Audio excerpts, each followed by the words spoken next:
Le Mali, pays d'Afrique de l'Ouest où les eaux boueuses du fleuve Niger relient l'antique cité de Tombouctou à travers le désert du Sahara à la trépidante capitale, Bamako, plus loin au sud. Le Mali est l'un des plus vastes pays d'Afrique. On estime que 14 millions de personnes y vivent et très peu d'entre elles portent des lunettes. Ce n'est pas qu'elles n'en ont pas besoin, c'est plutôt parce qu'elles n'ont accès qu'à un seul optométriste. Un seul dans tout le pays. Son nom, Amassagu Dougnon. Ayant reçu sa formation en France, Amassagu est revenu au Mali pour aider ses concitoyens. Et Bakary Dembélé fut l'un de ses premiers patients. Enfant, Bakary s'était fait dire qu'il ne verrait jamais. Non, mais dans le cadre de sa condition, il était considéré comme non-voyant. C'est-à-dire qu'il avait le braille, il utilisait le braille, il n'utilisait pas son œil pour faire aucune activité. Ce premier examen visuel par un optométriste qualifié a profondément modifié la vie de Bakary. Après avoir persisté dans ses études, il obtint un diplôme universitaire en droit. Aujourd'hui, il est devenu administrateur dans l'école de non-voyants qu'il avait fréquentée et se rend même au travail avec sa propre motocyclette. Là, je me sens mieux maintenant avec les verres. Je suis autonome, je peux faire tous mes déplacements seul. C'est à cause de ces verres-là que je peux le faire. Le fait d'aider Bakary aida aussi Amassagu. Ça, pour moi, c'était un exemple de joie qui m'a motivé à continuer pour pouvoir récupérer d'autres personnes encore. ICEE est une ONG internationale qui appuie et organise la formation en optométrie dans le monde. D'après cette organisation, il y a plus de 600 millions de personnes qui sont aveugles ou non-voyantes parce qu'ils n'ont pas accès à un examen visuel et à la paire de lunettes dont ils auraient besoin. La solution à cet énorme problème, tel que soutenu par ICEE, est de former des gens localement pour qu'ils puissent devenir des professionnels de la vision, construire des infrastructures comme des centres communautaires de la vision et fournir durablement des soins oculovisuels abordables à ceux qui en ont besoin. Pour faire partie de cette solution, Amassagu accepta le défi lancé par les ministres de l'Organisation ouest-africaine de la santé à l'effet de créer un centre de formation en optométrie sous l'égide de l'IOTA, un centre hospitalier universitaire spécialisé en soins oculaires à Bamako. Il commença alors à enseigner les savoirs et les compétences dont les jeunes auraient besoin pour devenir des optométristes à part entière. L'unique optométriste du Mali était devenu l'unique professeur d'optométrie dans l'Afrique de l'Ouest au grand complet. En 2010, une optométriste du Canada se joignit à Amassagu pour l'épauler. Carole Melançon avait quitté sa pratique au Québec pour une période de 6 mois pour venir enseigner avec lui à l'IOTA. J'étais bouleversée quand j'ai réalisé qu'il y avait un seul optométriste et que finalement, au moment où j'arrivais, je prenais une importance, ma présence prenait une importance capitale pour cet optométriste-là. C'était à la fois un support d'enseignement, mais je pense que c'était aussi un support moral très important pour lui parce qu'il se sentait bien seul.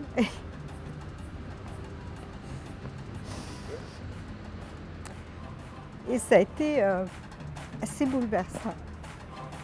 Donc, je crois que l'arrivée de Carole a permis réellement de donner une nouvelle vie à l'école. En fait, on était à la limite désespérés, mais avec sa compétence et son matériel, c'est là où nous avons dit week-end.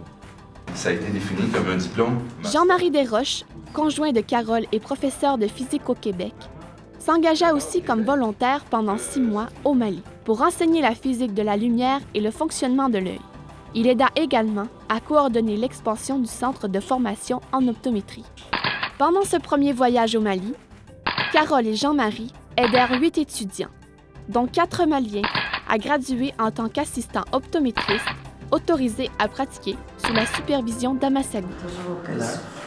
Drissa Koulibaly fut un des meilleurs étudiants de sa classe.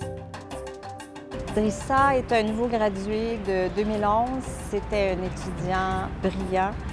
Il a beaucoup de courage, il a beaucoup d'intensité dans son travail, il a une très grande fierté, il est très heureux de pouvoir aider la population malienne en lui offrant ses services audiovisuels. Il a une passion pour les enfants. Il espère intensément pouvoir poursuivre ses études et finir sa maîtrise et éventuellement un PhD. À 23 ans, Aminatou Doumbia prend soin d'une famille et étudie en vue de devenir la première femme au Mali à être pleinement qualifiée en tant qu'optométriste. Elle reçoit déjà des patients en tant qu'assistante.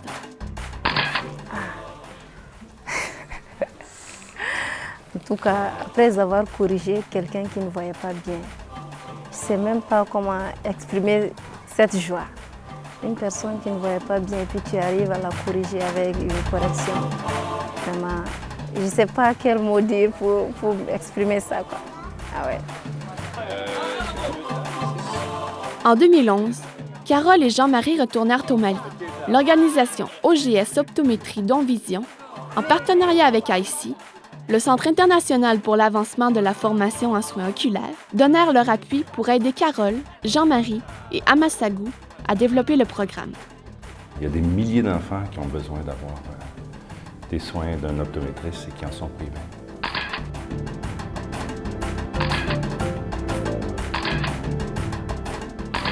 Au Mali, quand on a strictement, par exemple, un léger problème de myopie, si on est presbyte, au Mali, on commence à être presbyte très, très jeune. Dans la trentaine, on commence à être presbyte.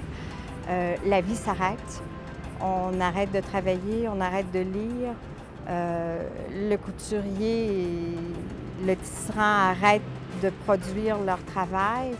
L'homme ne peut plus fournir l'argent à la maison.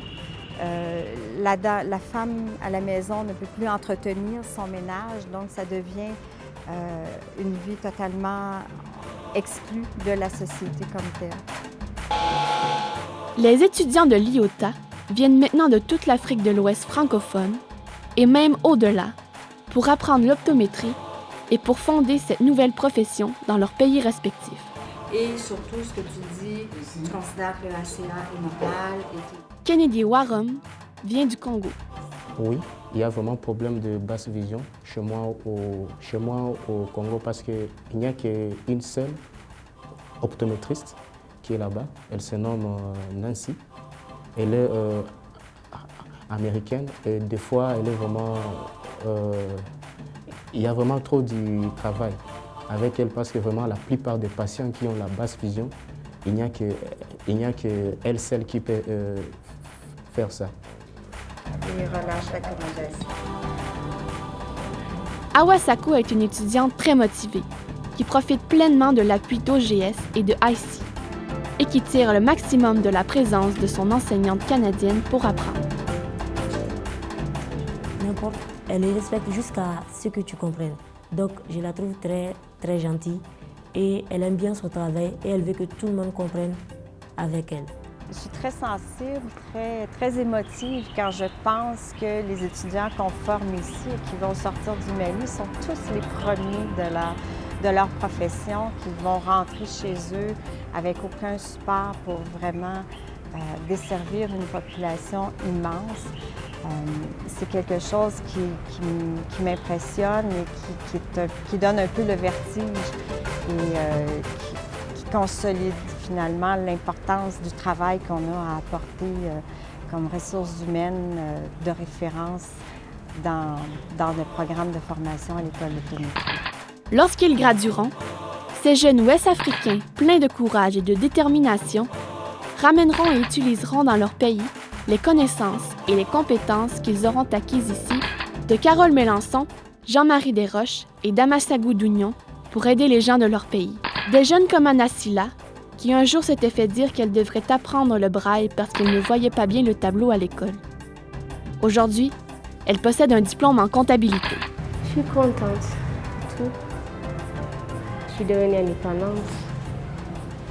Et là, pour les études, je me débrouille encore mieux.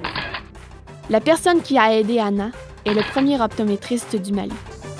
C'est vrai que je me sens fier et ému souvent d'être le porte-flambeau de cette nouvelle profession et de cette vision. Et encore avec les appuis et les partenaires qui nous accompagnent, Et je me sens encore beaucoup plus fier parce que on sent le résultat venir au bout de la ligne. En favorisant le développement de l'optométrie en Afrique de l'Ouest, nous appuyons le programme de Vision 2020 pour redonner la vision, éliminer la cécité évitable et les problèmes de basse vision. Nous sommes OGS. Nous sommes l'optométrie qui donne la vue.